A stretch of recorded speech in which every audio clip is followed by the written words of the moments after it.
చేయటం కోసమే మేము ఎన్నికల సందర్భంగా నిర్ణయం తీసుకొని కొన్ని ప్రకటనలు కూడా చేశాం. సప్లాన్ కూడా తీసుకొని వస్తామని చెప్పాం. మేమే అబద్ధం ఆడట్లేదు, తీసుకొని వస్తామని చెప్పాం, తీసుకొస్తాం కూడా. మీరేం కంగారు పడ.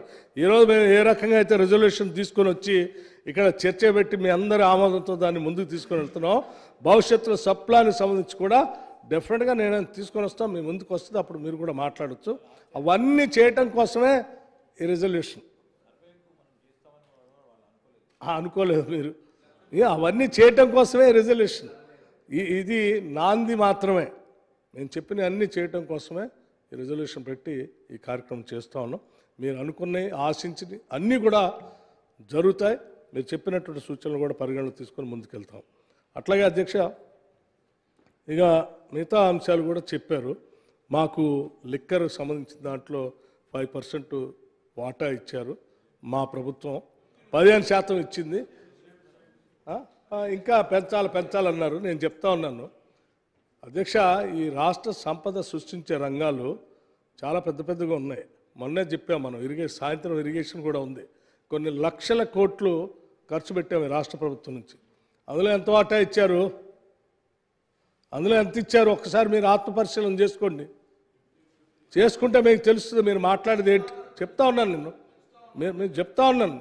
దయచేసి మీరు చేయలేదు, కనీసం కాంగ్రెస్ ప్రభుత్వం వచ్చి చేయటం కోసం ఈరోజు ప్రయత్నం చేస్తూ ఉంది. చేసిన దాన్ని అభినందించండి, అదే మేము కోరుకునేది. అట్లాగే ఐక్యతా భవన్ గురించి చెప్పారు, వాటి గురించి కూడా ఆలోచన చేస్తాం అధ్యక్ష. ఎక్స్పర్ట్స్కు అపాయింట్ చేసి ఇది చేసే కార్యక్రమంలో భాగంగా కొద్దిమంది ఎక్స్పర్ట్స్ని దీంట్లో చేస్తే బాగుంటుందని అక్బరుద్దీన్ గారు సలహాలు చెప్పారు. తప్పనిసరిగా అక్బరుద్దీన్ గారు చెప్పినా, మిగతా సభ్యులు చెప్పినా, ఎవరు చెప్పినా కానీ తప్పనిసరిగా ఎక్స్పర్ట్స్ని కూడా వారి సలహాలు సూచనలు తీసుకుంటాం. దీన్ని విజయవంతం చేయటం కోసం ఏం చేయాలో అన్ని కార్యక్రమాలు చేస్తాం అధ్యక్ష. అట్లాగే ఇక విధి విధానాలు ఎలక్షన్స్ కంటే ముందే ఇది రావాలి, లేకపోతే బీసీల శాతాన్ని బహిర్గతపరచండి చేసిన తర్వాత ఉన్నారు. డెఫినెట్గా అధ్యక్ష, ఇవన్నీ ఎలక్షన్స్ రాబోయే జనరల్ ఎలక్షన్స్ మొన్నే జరిగినాయి మనకి రాష్ట్ర ఎన్నికలు. తప్పనిసరిగా ఎన్నికలు వచ్చే లోపల మీకు ఎన్నికల కంటే ముందే తీసుకొస్తాం, ఏ ఇబ్బంది లేదు. ఎన్నికల కంటే ముందే తీసుకొస్తాం. విధి విధానాలను కూడా స్పష్టంగా తయారు చేస్తాం. ఇది రెజల్యూషన్ అంతా అయిపోయిన తర్వాత, ఆ తర్వాత ఇదంతా అయిపోయిన తర్వాత బీసీల శాతం ఎంత ఉందో కూడా ప్రకటిస్తాం. ప్రకటించడానికే నేను చేపించేది. తప్పనిసరిగా ప్రకటిస్తాం. ప్రకటించిన తర్వాత వచ్చినటువంటి అంశాల ఆధారంగా ఇంకా తీసుకునే నిర్ణయాలు కూడా చాలా విప్లవాత్మకంగా ఉంటాయి అధ్యక్ష.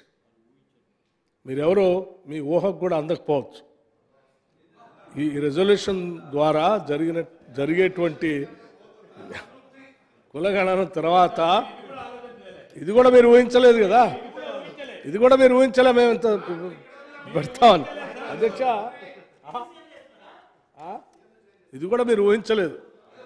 కాబట్టి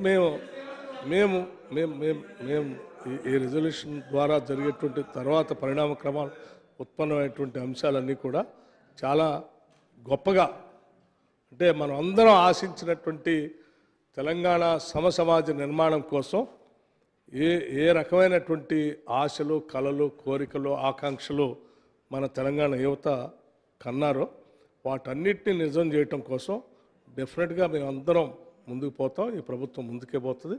ఆ నిర్ణయాలన్నింటినీ కూడా అమలు చేస్తాం. అద్భుతమైనటువంటి ప్రగతిశీల భావాలతో కూడినటువంటి ప్రపంచంతో పోటీ పడే తెలంగాణ నిర్మాణాన్ని, ఆ సామాజిక, ఆర్థిక, రాజకీయ అంశాలు అన్నిట్లో కూడా సమానమైనటువంటి అవకాశాలను కూడా కల్పించే విధంగా జరిగేటువంటి నిర్ణయాలన్నీ జరుగుతాయి. ఆ నిర్ణయాల్లో మీరు కూడా మాతో పాటు భాగస్వాములు కావాలని చెప్పి మీ అందరినీ విజ్ఞప్తి చేస్తూ మరొకసారి సరే మీ అందరికీ నేను అభినందనలు తెలియజేస్తూ మా మంత్రి గారిని ఆ రెజల్యూషన్ మీ అందరికి కూడా కోరుతాం, విజ్ఞప్తి చేస్తూ ఉన్నాం. ఏకగ్రీవంగా రెజల్యూషన్ని ఆమోదించండి. మా మంత్రి గారు రిక్వెస్ట్ చేస్తారు. ఎనఫ్ చర్చ చాలా పెద్దగా జరిగింది అధ్యక్ష. ఇక కావాల్సిన సమాధానాలు రిప్లై కూడా ఇచ్చాం. దయచేసి మంత్రి గారు అందరిని రిక్వెస్ట్ చేయవలసిందిగా నేను విజ్ఞప్తి చేస్తున్నాను.